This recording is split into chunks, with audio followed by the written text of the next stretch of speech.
right, welcome back to another episode of the Addiction Help Podcast, the flagship podcast on the Addiction Help Podcast Network. I know it's been a little while, so welcome all you back again to our regular listeners. Anyone new to the show, welcome to the program. This is, like I said, this is the Addiction Help Podcast. It is our flagship podcast here on the Addiction Help Podcast Network. We also have a number of different shows on the network. So like I said, if you are new, please feel free to check all of them out.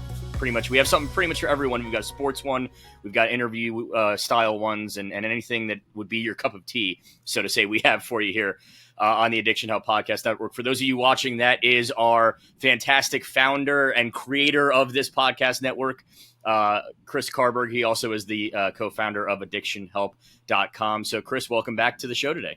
Thanks, Dan. It's good to be here, man. It's good to be up and walking and alive. And after the Super Bowl, we're they didn't do us any favors last night for us East Coasters with that overtime, almost double overtime game. That's for sure. No, I felt like so old. I was like exhausted.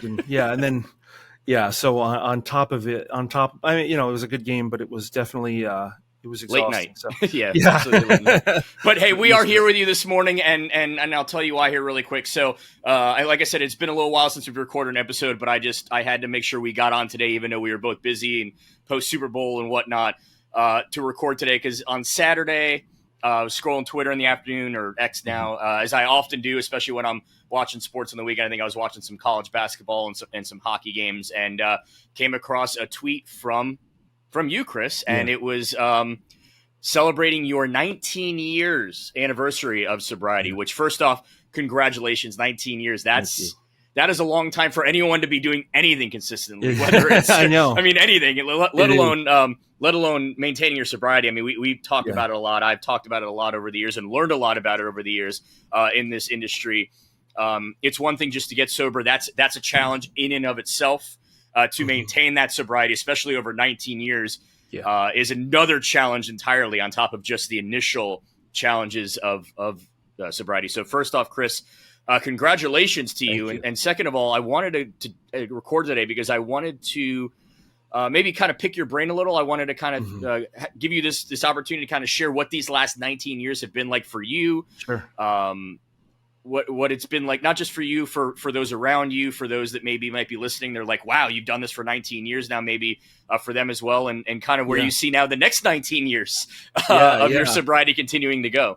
Yeah, no. And I don't take any of it for granted, for sure. It's, I got sober when I was 22 years old. So, my first goal, of course, was to get sober for 30 days and then 60 days, then 90 days, then 6 months, then a year, then 2 years, and then 5 years, then 10 years, then, now. And my next one was 20 years. And then the one after that is to be sober longer, than not, so, 22, I'm almost there to that. But I honestly think it's been an amazing kind of run thus far.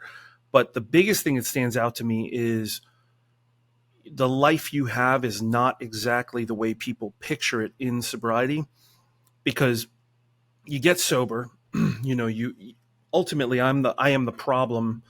Again, I'm not going to quote Taylor Swift after the Super Bowl, but I am the problem. It's me. And the reality is what's different is that you stop doing this one very, very specific behavior, right? That leads you down a very dark hole. And in many cases, it feels like the drug is the cause of every problem, cause of every issue.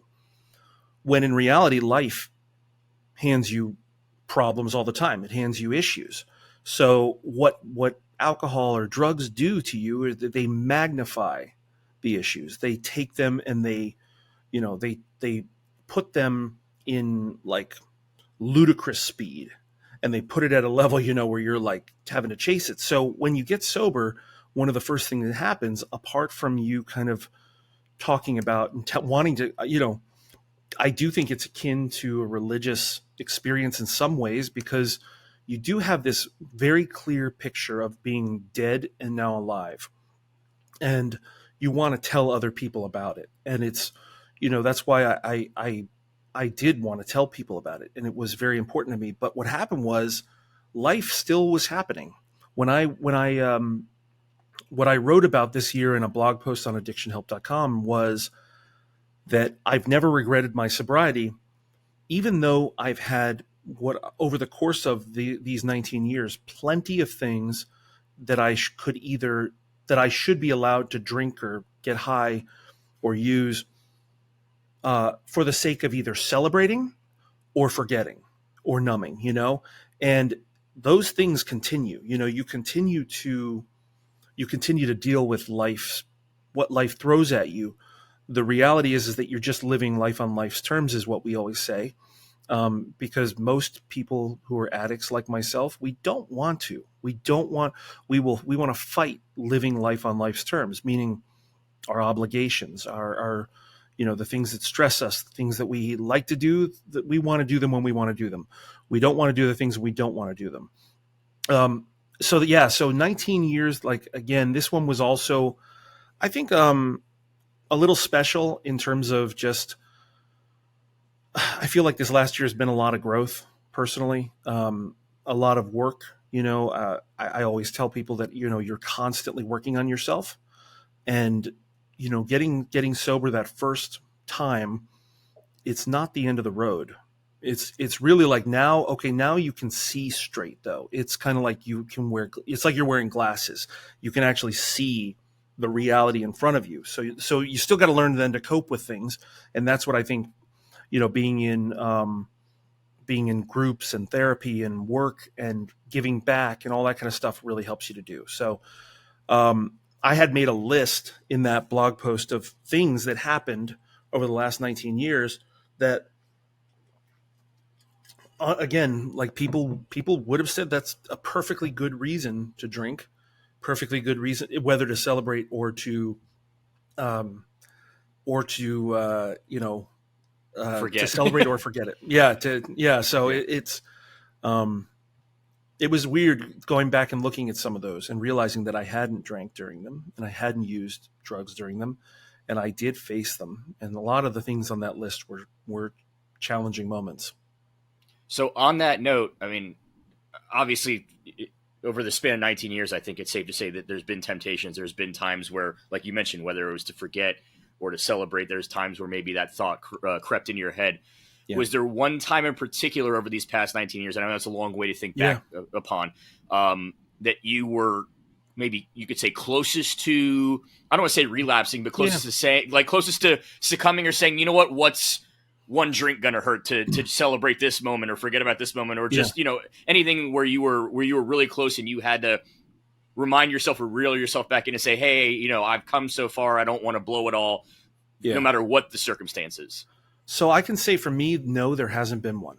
And there has never been a urge to use or drink. And I don't know, I know it's different for everyone. However, there's a big asterisk on this, which is, I have decided to be very open about the things I have battled, because I think that otherwise it will paint the wrong picture. And for me, so, like, my recovery was, yes, from drugs and alcohol. And in some cases, being able to stop something completely was easier for me than having to moderate it. And in the past 19 years, so there were certain events that led me to a place where I used stuff. And what I mean by that was, I have battled binge eating disorder, food addiction driven issues, and porn addiction. And I have worked my butt off on those issues over the last 19 years with different therapy, whether it was, a specific eating disorder specialist, because I battled that, and I battled that, and I battled, porn addiction, which was something that had happened to me pretty much since I was 13, 12 years old, getting hooked on that, getting really reliant upon that to feel something, to feel an impulse, to feel excitement or energy. And so through dialectical behavioral therapy and really just the patience and love of, my wife and our family, I have worked through those quite a bit. There's still work to be done though. But so I say all that to say the thing that was the hardest, the single thing was my wife getting sick. When Jenna was diagnosed with postpartum depression after the birth of our daughter, the depths of which, like, there were days where I thought my wife probably won't survive today. I'm concerned she might take her life. There were moments where I thought she had. There were painful moments, and where I was texting her and she went silent and just said, "I'm sorry." And in those moments, what I tried to do, I tried to document them. First off, most of the time I would take photos of my face and myself when I was experiencing that, because I didn't want to forget that pain. I didn't know what I would find. I didn't know what I was going to deal with. But that was probably the 9 months of her sickness. And seeing someone who is so mentally strong, emotionally strong, spiritually strong, broken into pieces after the birth of our daughter, and not really expecting it, not knowing it was going to happen, that it shattered my world in a way that, at the time, like I said, I try to find things to help me cope. And in that case, it was like, okay, I'm going to build a site. I'm going to build a website, because that's sometimes what I do when I want to understand something or I want to share something. So I bought out some guy who had the domain postpartumdepression.org. I started writing the site while she was still sick. In fact, we put a post up at the beginning. I told her during it, I said, I think we should do this. And she was game for it, even though she was unwell. We put a post up about her just sharing it, what happened. And then, blessedly, like, we were able to share that it had passed, that it had gone away, and it does go away. But it was the worst 9 months probably of my entire life. And that's for me, the person not going through it. That's just as someone who loves someone with it. And that is no different than probably what my parents went through when they found out I was hooked on painkillers and I had a secret life of where I had spent, $30,000 in debt, had, been doctor shopping across the state, had been using their name to get pills, had stolen pills from my sick grandmother, the depths of the knowledge of that and the shock of that, of them getting a phone call each time, then from me, then on, not knowing what that phone call was going to be. I can't imagine what they went through. And I do have friends who are addicts, and I do have friends who are like me, but being a parent and a loved one, that is one of the hardest things. So I would say that was the darkest it got. And probably, what I relied upon the most was honestly food. I gained a lot of weight, and which is, again, addiction compounds issues. It takes all of our issues and it stacks them up against us, and to the point where it makes us almost immobilized to take action to improve our situation. So in that case, I was like, well, crap, I'm up 150 pounds. I want to lose the weight by the end of today. That's how an addict thinks, right? I want to fix it immedietely. Instant results, yeah. Instant results, right? So that's what a drug does. A drug is instant results. A drink is instant results. Porn is instant results. Like these things, food is instant results, though. And having to learn to accept myself as judgmental as I was about myself, that was very, very hard. I grew up like doing acting. I was in great shape. I don't know, maybe a little bit vain, to be honest. And, God has wanted me to work on that. Wanted me to view myself as valuable in spite of not looking how I want. So that, I think, to answer your question simply, I never thought about using drugs or alcohol. Those were like, it's almost not a thing anymore for me. However, that's not to say other things are not. And that is one of my missions in life with addictionhelp.com, is to show people that you might swap addictions and not realize it. And in some cases, those can be semi-healthy, quote unquote, addictions or behaviors that, you rely upon. But really what I worked on was the ability to cope with life. And that was what I was not able to do before. So sorry for the long answer to a pretty simple question, but that would be how I would describe it. So on the reverse end of that, though, have there been, I mean, maybe it's been multiple times, but has there been a time in particular, whether it's personally, professionally, or both, where you just kind of sat back and been like, wow, look at me now, or look at this now, or look at everything I've now done as a result of me being sober? Yeah. The things that really stand out to me the most sometimes are relatively simple things, and not simple to get necessarily. I remember the first home that Jenna and I bought, and it was the first apartment we lived in. I remember it was about 500 or 600 square feet, and we're both tall. I'm 6'4", she's 5'10", so it's not a ton of room. But we lived there for a bunch of years. And I remember when I moved in there, and we were engaged at the time, and she moved in after we got married. And I do remember that feeling of like being in this, what felt like a mansion to me. It had a fireplace and it had vaulted ceilings. And I had never dreamed, like, is this my life? Now, I didn't know at the time. And that one of the beauties of life is you don't know sometimes what you don't know. And I didn't know we were poor. I didn't know we were like lower income. I had no idea because I was in love with her, and I knew that we were happy, we were healthy, and we were safe, and we had good family nearby and all this stuff. And so it's those little moments stick out to me. I also think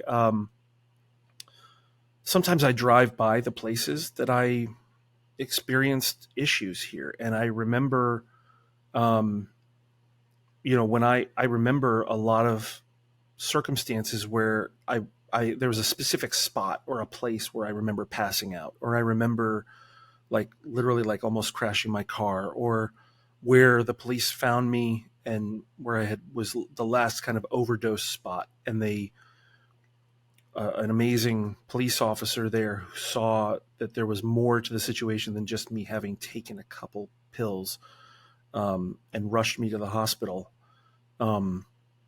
I go to these little spots and I still feel the moment, and I'm extraordinarily grateful for it. But it's, there are so many things that I have now in my life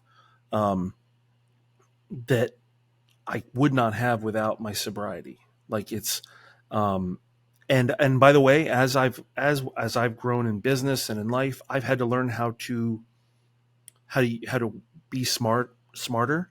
I can be impulsive. I can be so passionate about things.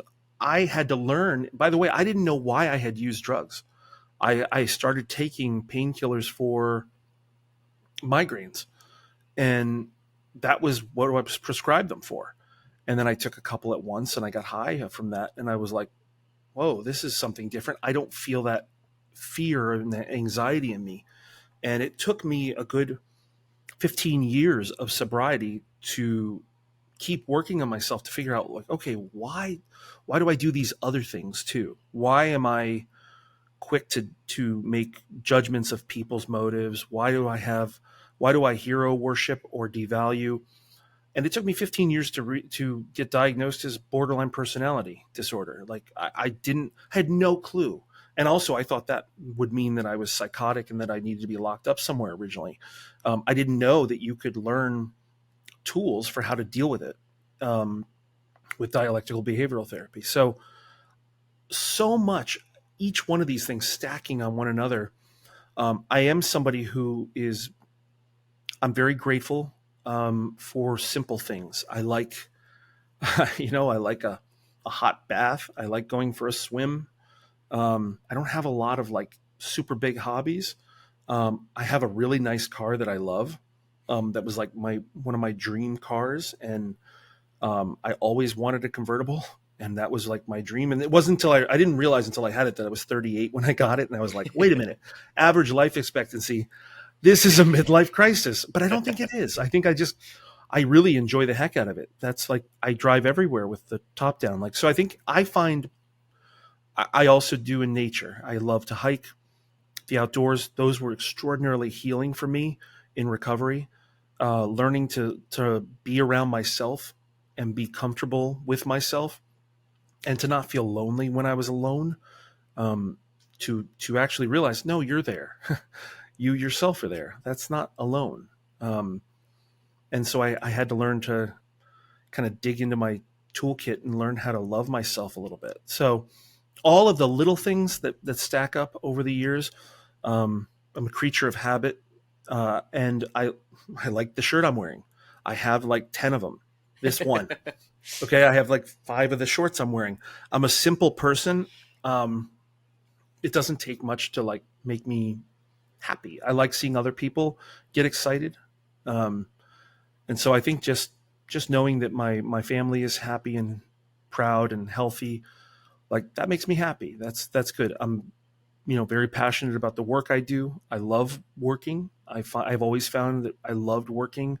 And I have a very strong work ethic and a commitment and passion for success. And not just like monetary success, but like, did you do something of meaning for someone?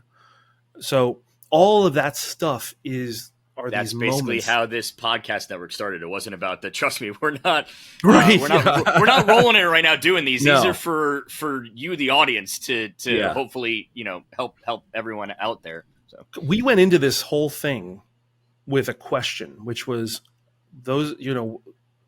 what's our business model? Well, I can tell you this, and I'll go into this in depth in another video probably, but there are business models in addiction right now. And the business model is this. It's simple. You come to my website, I sell you to someone else. That's what it is. That's the business model. That's what it's always been. And it's lead generation. And I can't do that. I can't. I won't. I refuse. Tens of thousands of dollars we leave on the table every month. We refuse because we said we'll find a better business model. But we went into this. Yeah, it's the same reason why we do these. When we say it at the top of the room, when we do all these episodes commercial free, not because the opportunity isn't available, but because we wanted the focus to stay on the topic of conversation of the episode. Completely, and it's like I don't have a problem with advertising as a concept. I think you have to be upfront about it and be clear.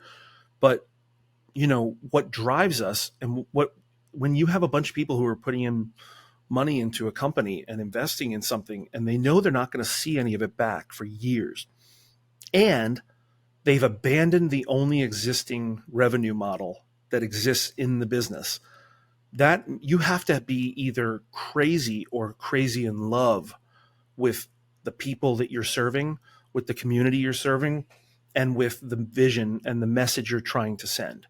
That is the only way you keep doing this. So, I truly value that, like just knowing that that the things we're building are ethically sound. That when we look at ourselves in the mirror, and by the way, we question everyone any advertiser we've worked with or third party. Like, it's not fun for them to deal with us.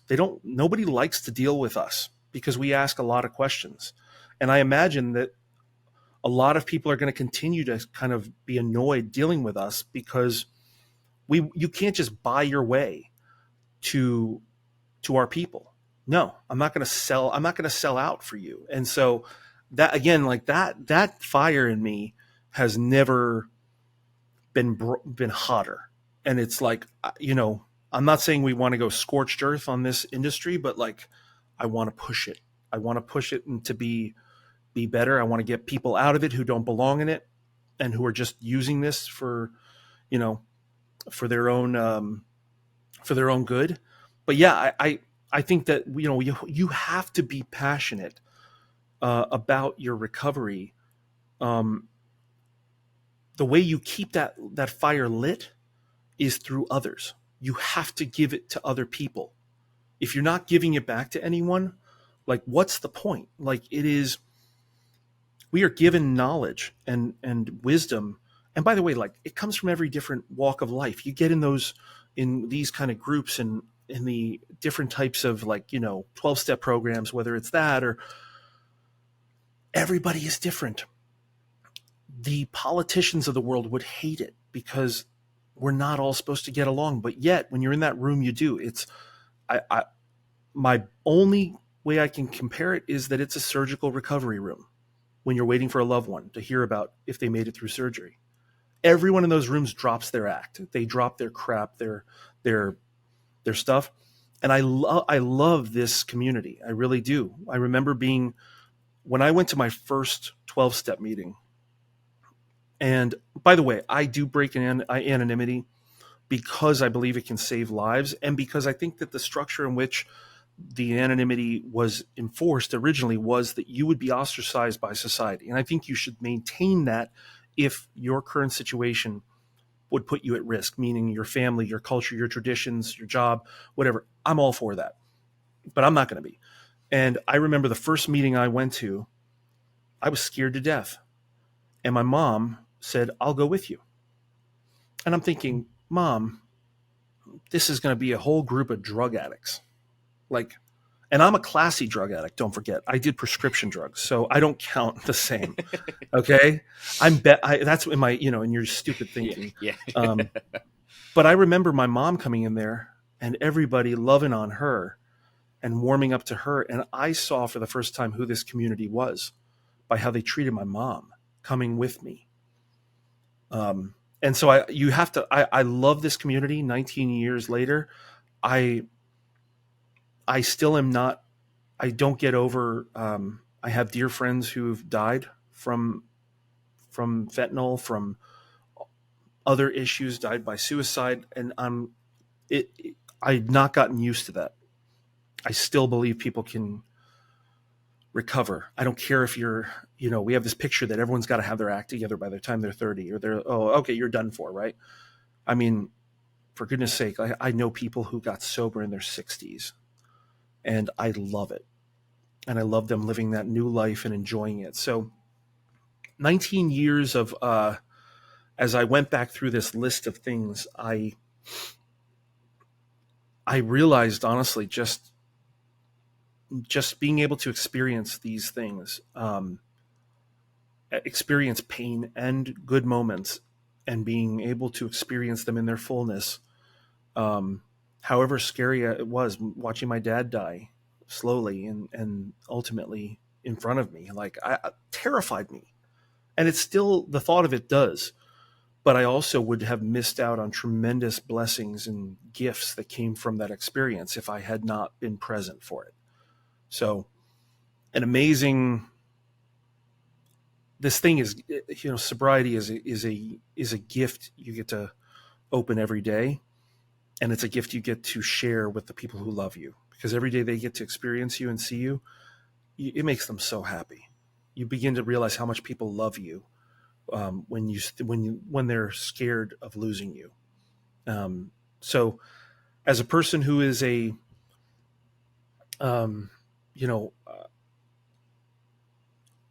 one more point I really wanted to make to you is, I've told people that sobriety is not saying no. We have this picture of sobriety that we are just like at parties and having a good old time. And we're like, oh, I can't do it. Oh, I don't want that thing. I don't want it. Now, listen, I'm not saying that for some people that thing is, that you shouldn't ward it off like the devil. Okay. However, it's not we're not constantly running from the stuff. It doesn't last if you do that. I think you should have a healthy fear of it, but what sobriety is saying yes to life. It is saying yes, and you are walking outward, and you are saying, I'm going to engage in real life. I'm going to face whatever comes my way. I'm going to be able to handle it, even if I can't in the moment. And like I explained earlier, there were moments where I felt like I couldn't. I had to rely on people who loved me to speak into my world. I had to rely upon a lot. But sobriety is saying yes to life on life's terms. And we're not saying no all the time. It's not more times than not. It is people who are sober rarely. I used to think we would get teased. Oh, you don't drink, you don't do this. Nobody does it. Everybody that I've encountered, everybody respects it because they know that it's not easy.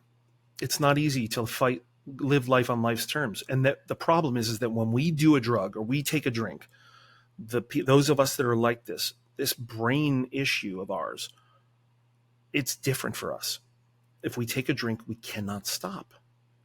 It's different. And we've seen it now. We've seen it now too in the hospitality industry with not just the acceptance of, but the creation of these mocktail menus. Everywhere you go now, there are mocktail menus, and that's not just because that's, it would be so easy for them to just say, well, if you're not drinking, we don't want you here. And it's the opposite of that. It's you don't want to drink. That's fine. We'll make you this fun, exciting, inventive drink. And there's zero alcohol in it. And you can still hang out and enjoy it and have something that's not water or soda and enjoy your night. It used to be so different, by the way, because I remember when Jenna and I would go out places, especially if it was a special occasion, and we didn't want to be rude, right? Because we're like, we don't want to be like, sometimes people would bring over champagne. Well, I'm not going to drink the champagne. Jenna doesn't drink. So at a certain point, we were kind of like, okay, well, we're trying for a baby. Let's mention that. Or, let's mention the pregnancy thing. And now it's just like, I went to a place for dinner last month and it had a dry January menu. And by the way, they charged like skyrocketing prices. Yeah. So listen, this is where the merging of capitalism and this community can be a good thing. Like, okay, you found a way to make money off of it. Maybe you'll push it. And look, you don't have to spend as much on your alcohol. But it's definitely changed how the whole world has changed. And the other thing that has changed is like when I got sober, everybody who was addicted to things were mostly on pain pills like OxyContin and Vicodin and things like that. Then you had a great drop off with a lot of those pain clinics and pop-up pharmacies getting shut down by the state. And I got out right before they shut all that stuff down. And if I hadn't, I don't know what would have happened, because a lot of people then turned to heroin. We had a heroin epidemic, if you'll remember, and heroin gave way to fentanyl. And fentanyl, most of the stuff you get on the street that you buy, that you supposedly a painkiller or heroin, it's not. It's fentanyl. It's masked. And so now we have a whole new epidemic. But I don't know what would have happened if I hadn't taken that opportunity to get clean and sober. And so I encourage always people, like, don't let that opportunity slip away. If you have a moment of clarity, and that's what we call it, you gotta act. If you can act on it, then you can get help. There are ways to get through detox. There's ways to get through things with, medication assisted treatment, and that can help you to get through that, to get on the other side. Because the one mistake people don't realize about addicts, or most of them would like to quit if they could, and they just can't. It's just too much. So I'm really on fire about things right now this year. I feel excited. I'm looking forward to the 20th, but I'm really not looking 20 years, but I'm like, let's just focus on today. I don't want to get ahead of myself. Got to keep doing work on myself. And in the meantime, it's just a gift. And I'm so grateful that I get to share it with my family and my friends. No, that's great. Well, on that note, Chris, once again, congratulations on your 19th year of sobriety. For those of you who want to read more about Chris's last 19 years in his journey, like he mentioned, that he's got a blog post up there on addictionhelp.com. So everyone, please go ahead and check that out. And that will do it for this episode. Make sure to keep an eye out on the entire podcast network. We have new episodes coming out across the board here in the next couple of weeks. Now we'll have a new episode of Victor Vices that just came out last week. We've got another one that we're going to be recording here later this week. So exciting things on the podcast network here over the next couple of weeks, and exciting things going on, Chris, with you with 19 years and counting of sobriety. So thank you for coming on and sharing that with all of us today. Thank you for having me, Dan, and I'm truly grateful. Truly humbled. That'll do it for us. Have a great one, everyone. We'll talk to you later.